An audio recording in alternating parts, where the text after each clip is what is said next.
Imagine I offer you this watch. I tell you it costs $4,000. You look at it, you touch it, you decide that actually you don't like it that much.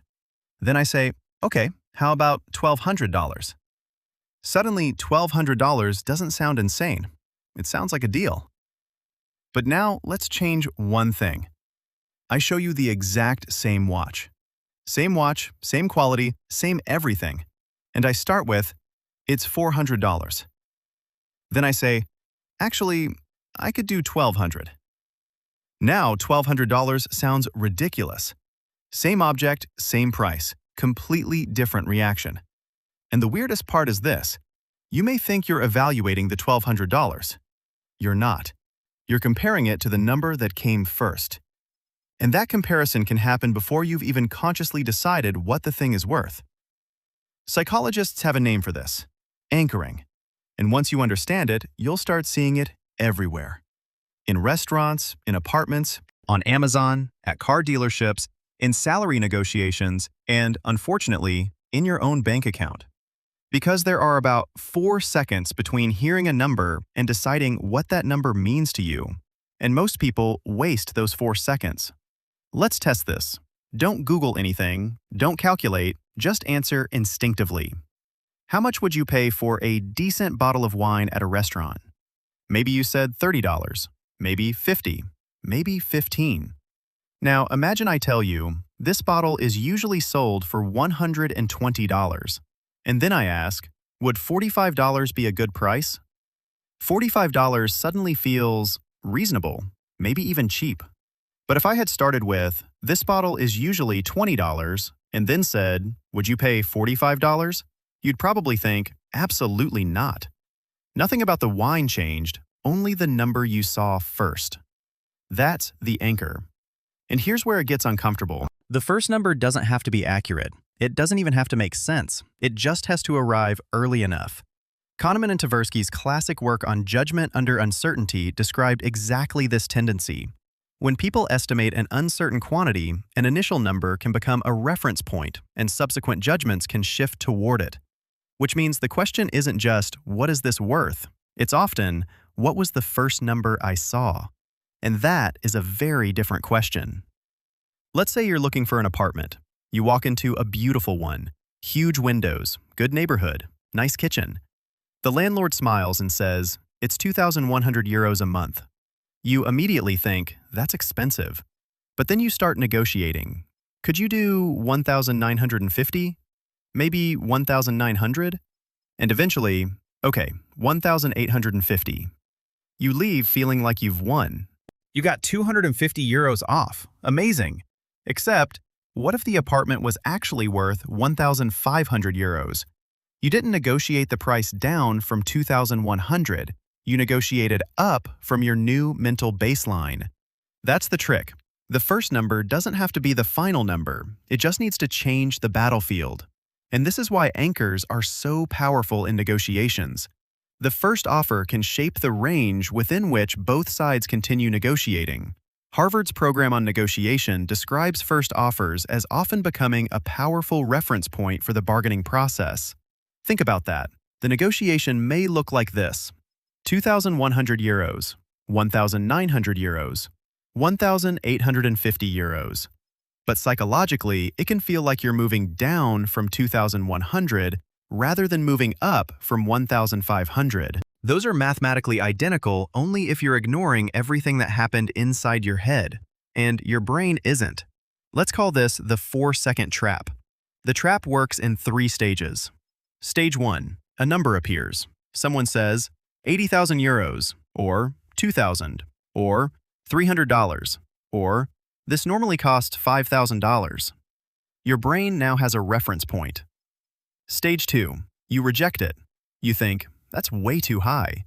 And this is where you feel safe, because you think, I'm not being influenced. I rejected the number. But rejection doesn't necessarily erase the anchor. Research on consumer willingness to pay has found that even arbitrary anchors can influence purchase price judgments, including anchors people know are unrelated to the actual value. And then comes stage 3. You negotiate, you compare, you adjust. You move away from the original number.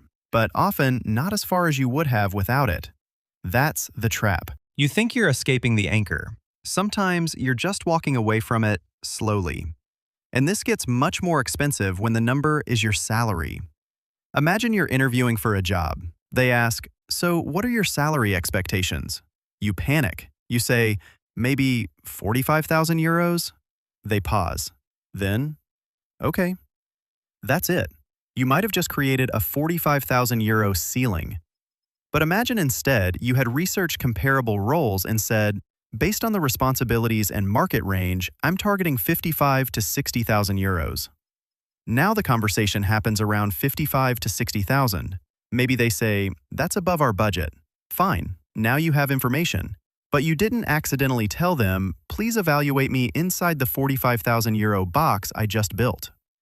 This is one reason salary conversations are so psychologically weird. Your market value isn't necessarily changing in the 4 seconds after someone asks you a question, but your reference point can. And once that happens, every number that follows is interpreted relative to it. Now, let's go somewhere slightly more uncomfortable. Imagine a freelance designer. She normally charges $1,500 for a project. A potential client asks, "How much?" She says, "Probably around $1,500. The client immediately responds, "That's way too much. We were thinking 600. And suddenly, she starts defending 1,500. Maybe she offers, "Okay, I could do 1,200, then 1,000, then fine, 900. Notice what happened. The client didn't prove the project was worth $600. They simply introduced a number. And now the freelancer is negotiating against 600, rather than independently determining the value of the work. This is why one of the most dangerous questions in pricing is, what do you charge? If you haven't decided what you're actually selling. Because if you don't know your value, the other person gets to give you a number. And once they do, you're no longer starting from zero. You're starting from their number. So here's the first rule. Never evaluate the number immediately. When somebody gives you a price, salary, quote, offer, or discount, don't respond with, "That's expensive." And don't respond with, "That's actually pretty good." Because both reactions accept the number as the center of the conversation. Instead, pause. Literally, a few seconds, and ask, "Compared to what?" That's the question that breaks the spell. A 2,000 euro apartment compared to what? A 70,000 euro salary compared to what? A $400 laptop compared to what? A $10,000 consulting package compared to what? The anchor wants you to ask, "Can I afford this?" You want to ask, "What is this actually worth?" Those are completely different questions. But there's another problem. Sometimes you don't get to choose the first number. The other person gives you one. So what do? You create a counter anchor. Imagine a car dealer says $38,000. Don't automatically start negotiating downward. First, establish your own reference point. You might say, "I've looked at comparable models, and based on those, I'm closer to $30,000. Now there are two numbers in the room, 38,000, 30,000. The conversation is no longer orbiting only around 38,000. You've changed the center of gravity. And this matters because research on anchoring isn't limited to shopping. It has been observed in willingness to pay judgments and negotiation contexts as well.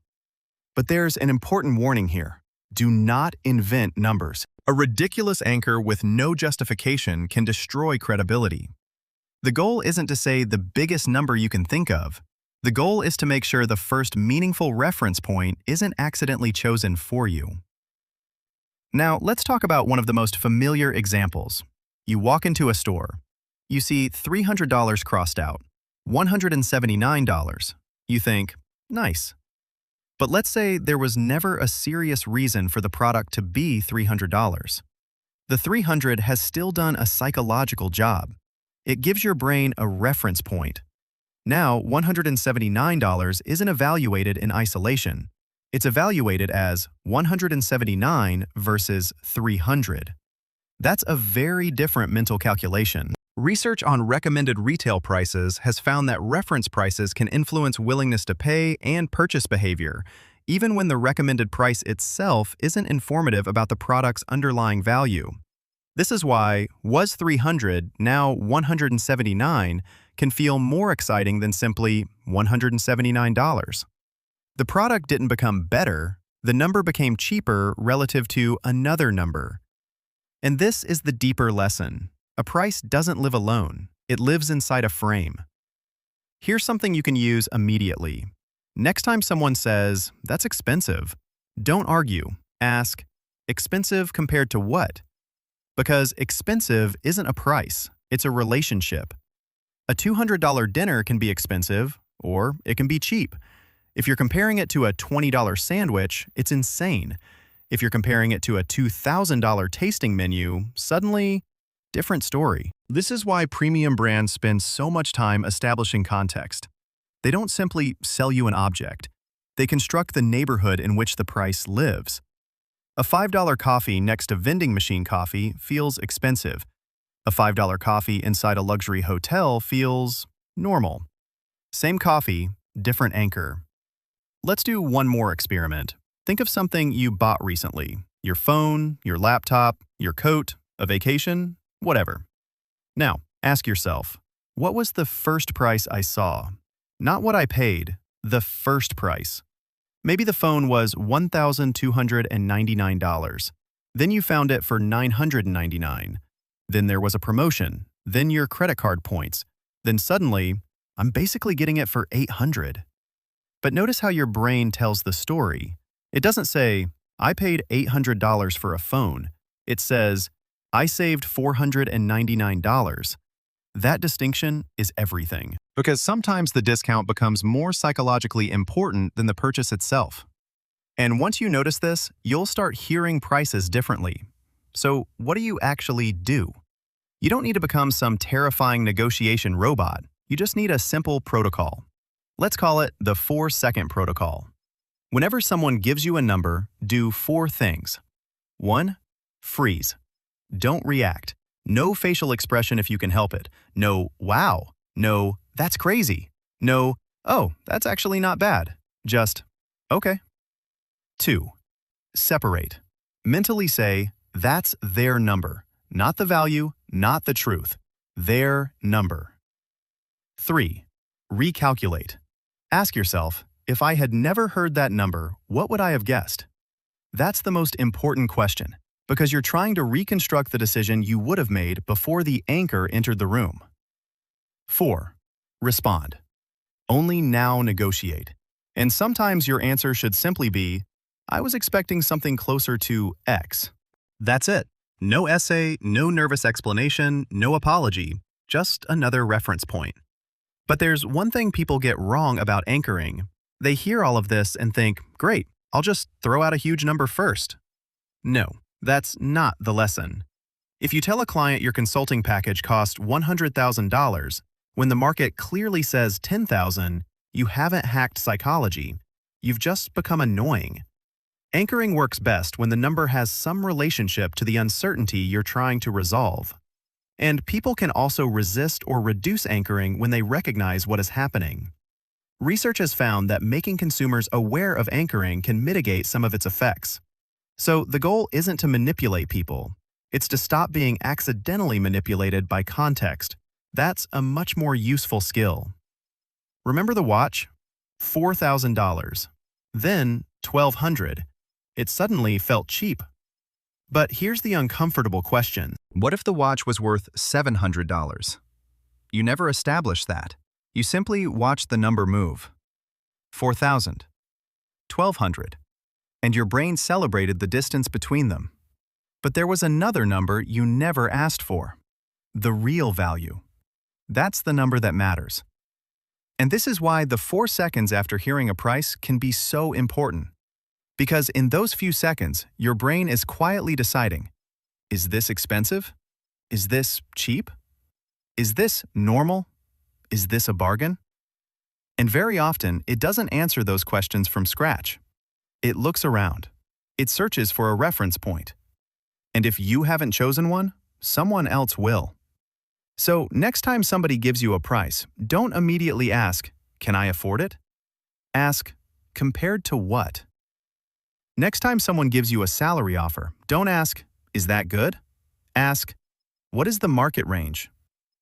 Next time you see a giant red discount, don't ask, "How much am I saving?" Ask, "Would I buy this at today's price if I had never seen the old one?" And next time somebody names a number in a negotiation, remember, their number is not reality. It's just the first number you heard. And you have a few seconds before your brain starts treating it like home. Because the most expensive number in the room isn't always the highest one. Sometimes, it's the first one. Subscribe for more videos like this.